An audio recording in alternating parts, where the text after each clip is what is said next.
Hello readers, today I want to talk about themes. A theme is an important idea that is woven throughout a story. It's not the plot or the summary, but something a little deeper. A theme links a big idea about our world with the action of a text. Sometimes a theme answers a question the story is trying to explore, like, what does it mean to be a family? Or what are we afraid of? Themes will be statements that answer these questions, like, you don't have to be related to someone for them to be your family, or we are afraid of losing our individuality. Now, theme is different from the main idea of a story or its summary. The main idea is what the story is all about, and the summary is the events of the story. It's the plot, it's what happened. But the theme is a lesson, or a message that you can take out of the story and apply to your own life. Themes are universal, that is to say, anyone can relate to them. So if I tell you a story about how I got food poisoning, the one time I ate a sketchy roadside hot dog instead of packing my own lunch, the theme isn't avoid Sticky Pete's hot dogs on Route 91. The theme is it pays to be prepared, because not everyone has a Sticky Pete's, but everyone can be prepared. Ugh, why did I eat it? Why is it green? A theme is similar to a moral, but a moral is more about a specific lesson it's trying to teach you. A theme could be a lesson, but it doesn't have to be. Sometimes you can discover the theme by asking yourself some big questions. What did the characters learn? How did they grow and change? Why did characters act the way they acted? What's different at the end of the story? And what stays with you after the story is over? Let's go through a folktale and see if answering these questions helps us to uncover the theme. This is a story about Anansi the spider, a heroic trickster from West Africa.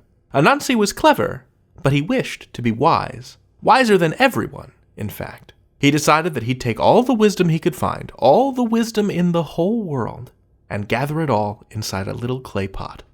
But he didn't like having it in the house, this pot of knowledge. What if our kid knocks it over? He asked his wife, Aso. What if someone comes over in the night and steals it? Who's coming to steal your pot, Anansi? She asked. Nobody even knows you have it. It's not safe, Anansi cried, and he decided to hide it. I'm going out, he said. Don't follow me. Whatever, said Aso, who went back to doing something that was actually useful. Anansi wandered through the forest, lugging this enormous clay pot of wisdom, never aware that his little son Ntikuma was following close behind. Not tall enough, said Anansi, looking at a cliff. Not deep enough, he said, frowning at a canyon.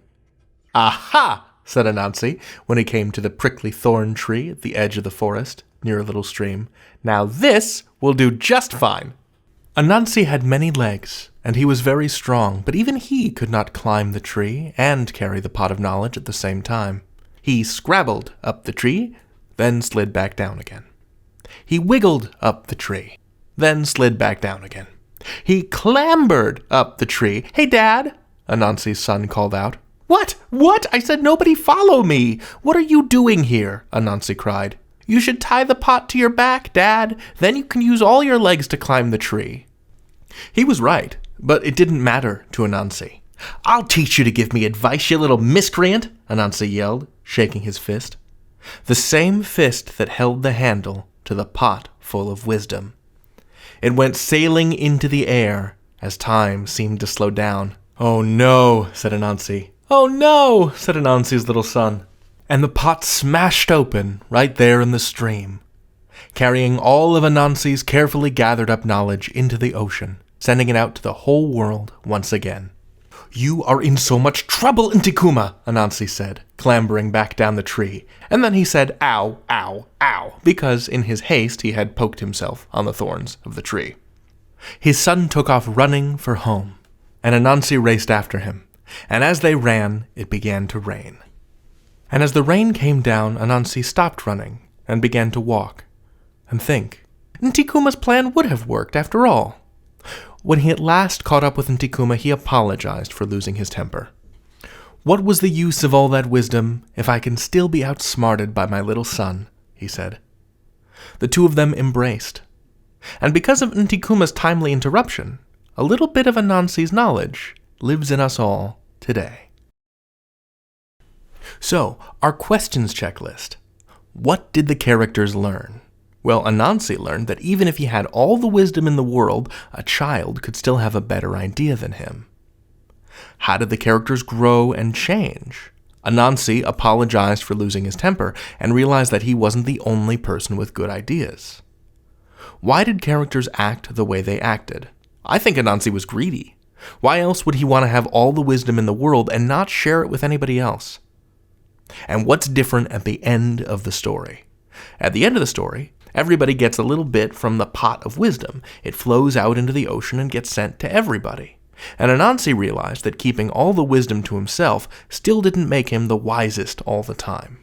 Finally, what stays with you after the story is over? The fact that all of us, you, me, your Aunt Matilda, all of us have a little bit of Anansi's wisdom inside of us. So a theme of this story could be anyone can have a good idea, or wisdom is inside all of us. What theme would you give this story? Discuss it with your friends, your classmates, your family, and let us know. The theme of all of my videos is and shall forever be that you can learn anything. David out.